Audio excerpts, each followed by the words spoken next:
நான் பெரும்பாலும் அப்படின்னு யார் சொன்னாங்கன்னா ஓகே அண்ணா, நான் விஜய் அவர்களை பொறுத்தவரை நான் என்னோட கமெண்ட் எப்பவுமே மாறலிங்கன்னா, அரசியலுக்கு வந்திருக்கிறாரு, வரவேற்கிறோம், மக்கள் முன்னாடி இருக்கட்டும், அவர் எல்லாம் பேசட்டும், இவிஎம் மிஷின் பதில் சொல்லும். ஆனா விஜய் அவர்கிட்ட இன்ஜின் இருக்கான்னு எனக்கு தெரியலையே. அட்லீஸ்ட் எங்ககிட்ட இன்ஜின் இருக்கு, டபுள் இன்ஜின் இருக்கு. விஜய் அவங்க இன்ஜினையே நம்ம பார்க்கலையே. அது இன்ஜின் இருக்கா, இல்ல கார்பரேட்டர் இருக்கா, அந்த இன்ஜினை ஸ்டார்ட் பண்ற ஆள் இருக்கா, அந்த இன்ஜின் வந்து ஒரு சேசியில மாட்டுவாங்களான்னு. வண்டி இல்ல, சேசி இல்ல, இன்ஜின் இல்ல, அதுக்குள்ள போடுற பெட்ரோல் இல்ல, டீசல் இல்ல. ஆனா இன்னைக்கு விஜய் அவர்கள் தமிழ்நாட்டில் ஒரு அரசியல் கட்சி இன்ஜினை பத்தி பேசக்கூடாதுன்னா அது திரு விஜய் அவர்கள் இன்ஜினை பத்தி பேசக்கூடாது. ஒருவேளை 234 தொகுதியில கேண்டிடேட் போடுறாரு, ஒத்துக்கிற இன்ஜின் இருக்கு. 234 கேண்டிடேட்டும் மக்கள் ஏத்துக்கிறாங்க, அதுக்கு போடுற பெட்ரோல் இருக்கு. விஜய் வெளியே வந்து வீதி வீதியாக தெரு தெருவாக பிரச்சாரம் பண்றார், சேசி இருக்கு. மக்கள் ஓட்டு போட்டு ஒரு நல்ல சதவீதம் வர்றாரு, அந்த வண்டி ஓடுது. இன்ஜினே இல்ல, சேசி இல்ல, பெட்ரோல் இல்ல, டீசல் இல்ல. அவங்கெல்லாம் இன்னைக்கு பாரதிய ஜனதா கட்சியை பார்த்து டப்பா இன்ஜின், இந்த இன்ஜின்ங்கிறாங்க. அடுத்து திரு ஸ்டாலின் அவர்கள் சொன்னது எனக்கு டிஎம்கே எப்படின்னாங்கன்னா, ஐயா அந்த எல்லாம் ஓடி போயிட்டாங்கன்னா அந்த ஸ்கூல் ஹாஸ்டல்ல, காலேஜ் ஹாஸ்டல்ல பாத்ரூம்ல போய் சில பேர் கிறுக்குவாங்க. அந்த கறிக்கட்டை எடுத்துட்டு போய் பாத்ரூம்ல கிறுக்குவாங்க. நம்மள அந்த பப்ளிக் பாத்ரூம் போனா கறிக்கட்டையில கிறுக்குவாங்க. இன்னைக்கு அந்த மாதிரி கிறுக்கக்கூடிய கட்சியாக திமுக மாறி இருக்கு. போஸ்டர் ஒட்டுறானுங்க, ஏமா ஒட்டுறானே தெரியாது. இந்த பாத்ரூம்ல கிறுக்கிறவன் அசிங்கமா இந்த காலையில் 2 மணிக்கு போய் இந்த பொது கழிப்படத்துல முகத்தை மூடிட்டு போய் கறிக்கட்டையில் எழுதிட்டு வருவாங்க. இன்னைக்கு திமுக கார டப்பா இன்ஜின் ஒட்டுறானா காலையில முகத்தை மூடிட்டு போய் ஒட்டிட்டு வர்றான்.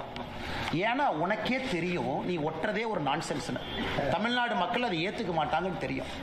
அதனால இவங்க சும்மா போய் போஸ்ட் ஒட்டுட்டோம். நேத்து பார்த்தேன் சென்னையில வந்து இந்த பட்ஜெட்ல தமிழ்நாட்டுக்கு அல்வா கொடுத்துட்டாங்கன்னு.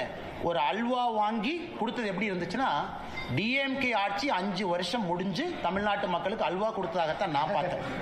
சென்னை முழுவதுமே ஒரு கையில் ஒரு போஸ்டர் வச்சுக்கிட்டு அல்வாவை கொண்டே வீடு வீடா கொடுத்துக்கிட்டு இருந்தாங்க. அதனால முதலமைச்சர் அவர்கள் கஷ்டப்பட்டாரு, அப்படி இப்படின்னு பண்ணார். ஆனா ஒண்ணுமே கிரவுண்ட் லெவல்ல ரிஃப்ளெக்ட் ஆகல. சட்டம் ஒழுங்கு தரிகட்டு போயிருக்கு.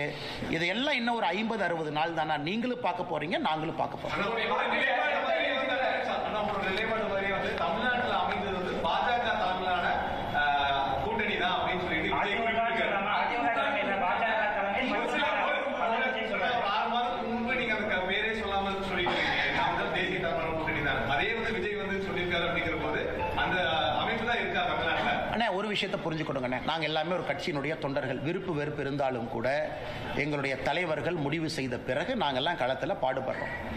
தமிழகத்தில் இருப்பது அனைத்து இந்திய அண்ணா திராவிட முன்னேற்ற கழகம் தலைமையிலான தேசிய ஜனநாயக கூட்டணி. இந்த எலெக்ஷனுக்கு போறோம். இதற்கு முந்தைய முதலமைச்சர், இன்றைய முதலமைச்சருடைய வேட்பாளராக இருக்கக்கூடிய அண்ணன் எடப்பாடி பழனிசாமி அவர்கள் தலைமையில் நாங்கள் போறோம் களத்துக்கு. இதை நம்முடைய தலைவர்கள் எல்லாம் முடிவு பண்ணிட்டாங்க. எதுக்கு பிரச்சாரம் நடந்தாச்சு, கீழே எங்க தொண்டர்கள் வீதி வீதியாக தெரு தெருவாக வேலை பார்க்கறாங்க. இன்னைக்கு விஜய் அவர்கள் எப்படின்னாங்கன்னா, நான் ஏற்கனவே சொன்னேன்னா அவரை சும்மா நான் தேவையில்லாம ஒரு குற்றம் சுமத்த விரும்பல. அரசியலுக்கு வந்திருக்கிறாங்க, பண்ணட்டும்.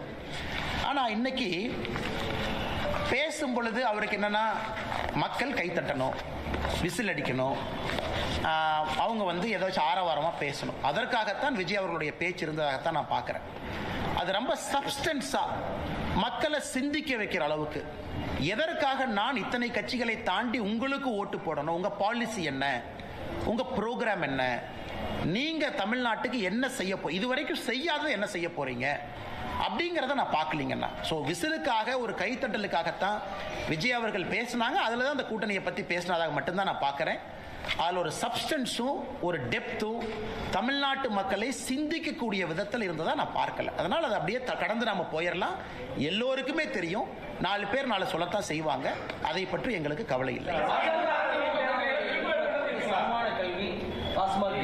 இந்த தேர்தல் அதில் முக்கியத்துவம் கொடுமா பாஜகவோட தேர்தல்?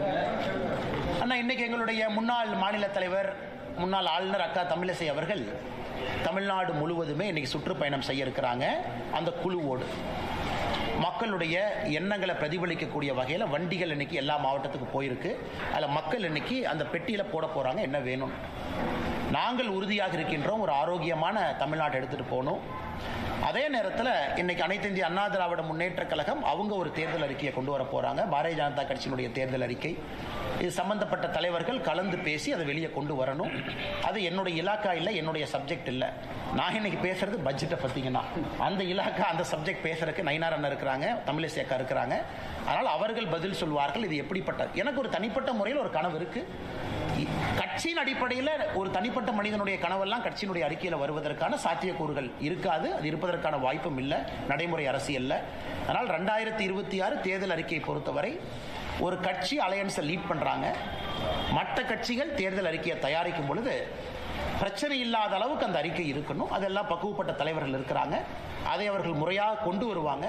அந்த சம்பந்தப்பட்ட தலைவர்கள்ட்ட நீங்கள் அந்த கேள்வியை கேட்குமாறு அன்போடு கேட்டுக்கொள்ளுங்கள்.